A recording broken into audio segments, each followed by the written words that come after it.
అన్ని పర్మిషన్స్ ఉన్నాయి, అన్ని కాయిదాలు ఉన్నాయి.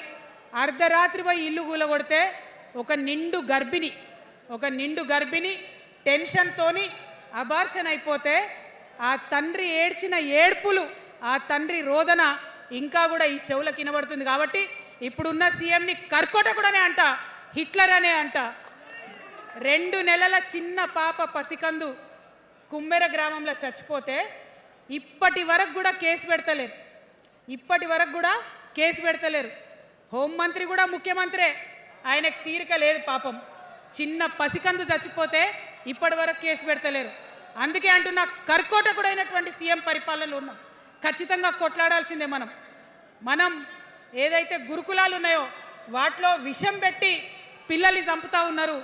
అయినా సరే విద్యాశాఖ మంత్రిగా ఉన్న సీఎం మాట్లాడతలేడు. అందుకే కర్కోటకుడు అంటా ఉన్నాం, అందుకే హిట్లర్ అంటా ఉన్నాం.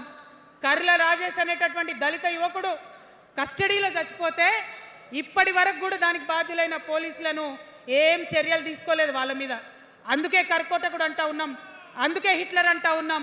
పిడికిలి బిగించి ఇప్పుడున్నటువంటి రాక్షస కాంగ్రెస్ పైన ఖచ్చితంగా కొట్లాడతాం, అందరికన్నా ఎక్కువ కొట్లాడతాం. ఇప్పుడు మనమే ప్రధాన ప్రతిపక్షం అవుతాం. 2 ఏళ్ల తర్వాత మనమే అధికార పక్షం అవుతాం. ఖచ్చితంగా అధికారంలోకి వస్తాం. ఎందుకోసం వస్తాం అంటే నేను ఒక మాట చెప్పాలి. అందరినీ మనం మాటలు అంటున్నాం కదా, we are opposing everybody, we are criticising everybody. But what is the solution? Don't oppose without propose అని కాన్షీరామ్ గారు చెప్పారు, నేను చెప్పలే.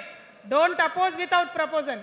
సో నేను కొన్ని ప్రపోజల్స్ తెలంగాణ ప్రజల ముందు పెట్టాలనుకుంటున్నా.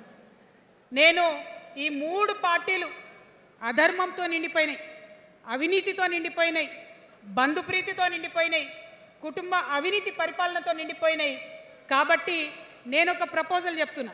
ఈ 3 పార్టీల మీద ఆనాడు భగవంతుడు శ్రీకృష్ణుడు చెప్పినట్టు పాంచజన్యం, ఆయన శంఖం పేరు, యుద్ధంకి ముందు పాంచజన్యం ఎట్లయితే పూరిస్తారో మనం కూడా పాంచజన్యం పూరిద్దాం. ఒక 5 అంశాలను ప్రధానంగా తీసుకుందాం. ఆ 5 అంశాల కోసం ఇప్పుడు కొట్లాడదాం. రేపు ప్రభుత్వంలోకి వచ్చిన తర్వాత మన ప్రజలకు ఇద్దాం. ఏం అంశాలు అవి? మొట్టమొదటిది విద్య.